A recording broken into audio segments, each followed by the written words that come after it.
You look at the Dakar rally podium over the last 20 years, and it's basically an Austrian company picnic. KTM hasn't just won this race. They've owned it. They built an orange wall that nobody, not Honda, not Yamaha, could break down for years. But there's a new storm brewing, and it's not coming from Europe or Japan. It's coming from China, and it's called Kove. Here's the thing. Kove achieved in 3 years what took other manufacturers 30. They aren't just another budget brand throwing plastic at the desert. They are a statistical anomaly. The big question isn't whether they can finish anymore. The question is specific. Can a bike that didn't even exist 5 years ago actually take P1 from the Austrian Empire in 2026? Before we dive in, drop a comment. Do you think Kove can actually win in 2026? Or is KTM's reign untouchable? Let me know what you think. Remember, the Dakar is capped at 450 cubic centimeters. That displacement limit leveled the playing field. It turned the race from a raw horsepower war into a battle of engineering efficiency. And that is exactly where Kove is attacking. Section 1. Development speed and historical results. To understand why 2026 is the target, you have to look at the speed of development. KTM spent decades refining their rally bike. Every bolt on that 450 rally replica has a lineage. Then Kove shows up. They effectively went from a blank sheet of paper to a Dakar finisher in record time. That shouldn't be possible. In the automotive world, that time frame usually gets you a clay model and a PowerPoint presentation. Kove built a race team. Then 2023 happened. Many expected the new Chinese bikes to fail early. Instead, Kove entered 3 bikes, and 3 bikes finished. A 100% finish rate for a rookie manufacturer is unheard of. It proved the engine wasn't a grenade with the pin pulled, and it immediately silenced the critics who claimed these were just disposable toys. But it's what happened after 2023 that really matters. We call it iteration velocity. Most European brands update their rally bikes on a slow, deliberate cycle. Kove updates the bike between minor rallies. They treat races like the Certois or the Nevada Rally as live R&D labs. Their rapid iteration suggests that if a component fails in one race, the design is changed before the bikes ship for the next. The trajectory isn't flat, it's vertical. The crazy part? Most manufacturers would take a decade to achieve what Kove did in 3 years. The question everyone's asking is, how are they moving this fast?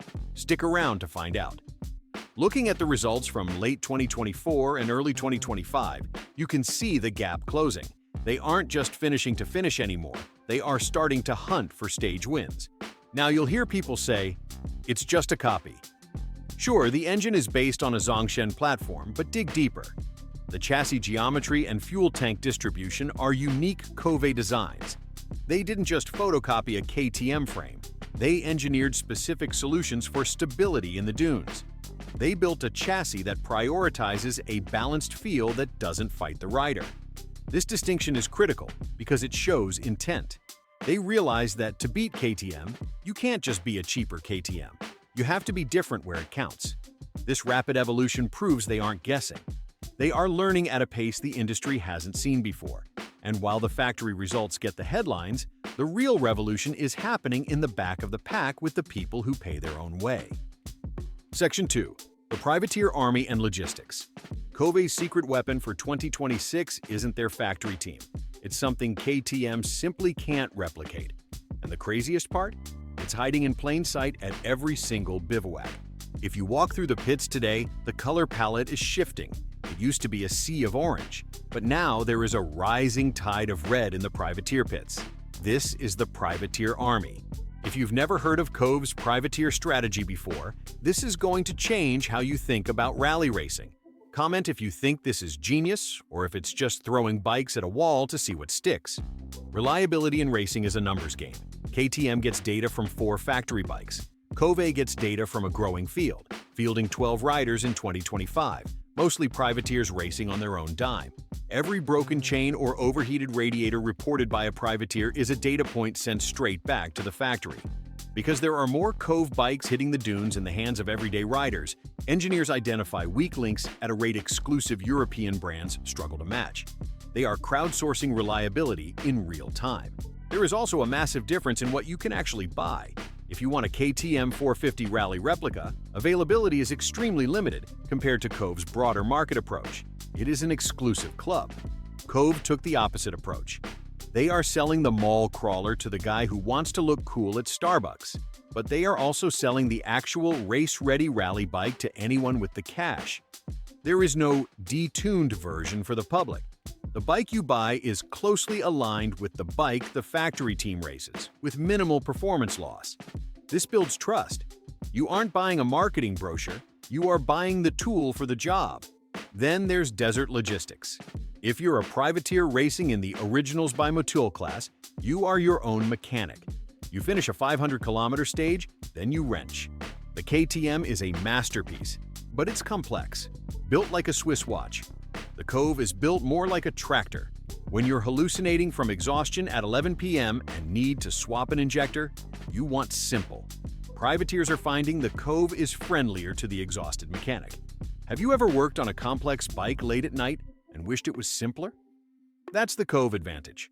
Drop a comment if you've experienced this frustration with European bikes. And let's be real about the money.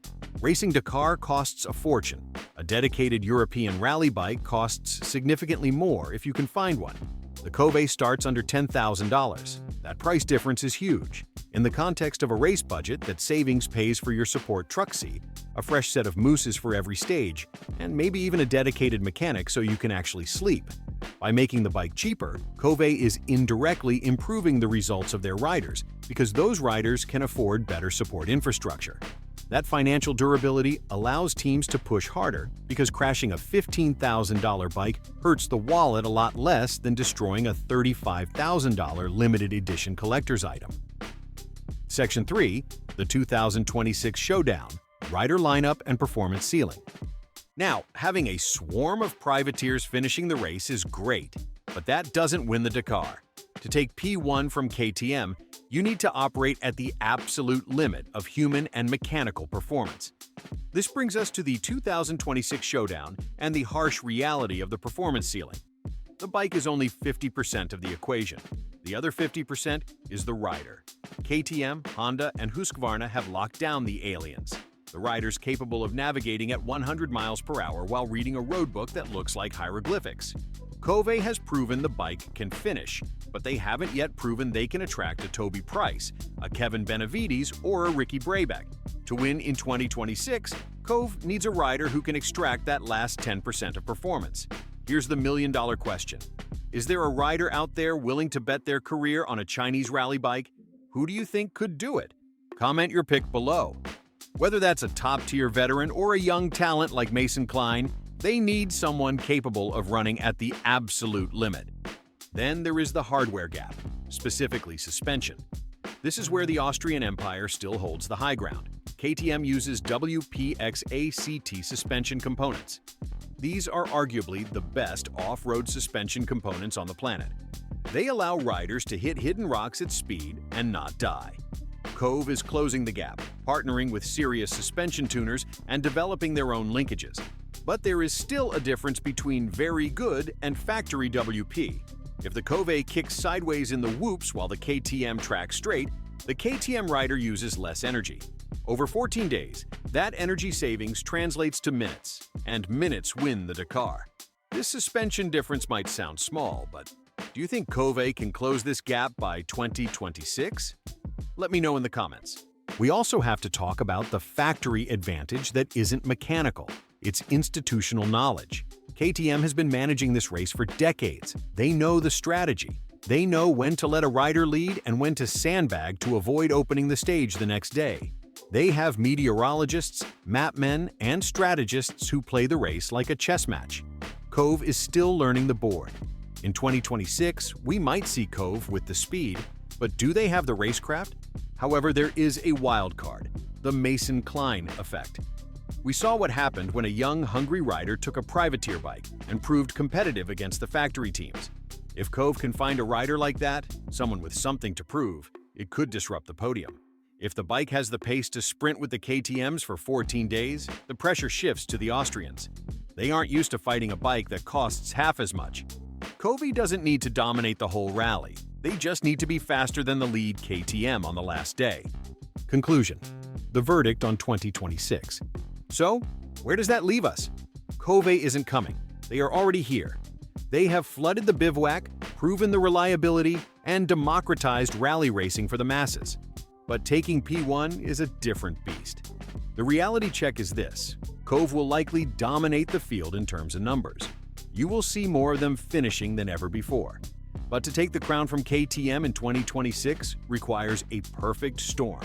They need the suspension tech to equal WP, and they need a world-class rider willing to gamble their career on a Chinese brand. My prediction? 2026 won't be the year Kove dominates, but it will be the year the gap closes to zero. They will be on the podium, effectively ending the era where European bikes were the only serious choice. The monopoly is cracking. So here's my prediction. 2026 won't be the year Kove wins, but it will be the year they become a real threat. Do you agree? Or do you think I'm underestimating them? Drop your take in the comments. I read them all. Now, I want to hear from you. Would you trust your life to a Chinese rally bike in the middle of the empty quarter, or are you sticking with the orange wall? Comment KOVE or KTM. Let's see which team wins in the comments.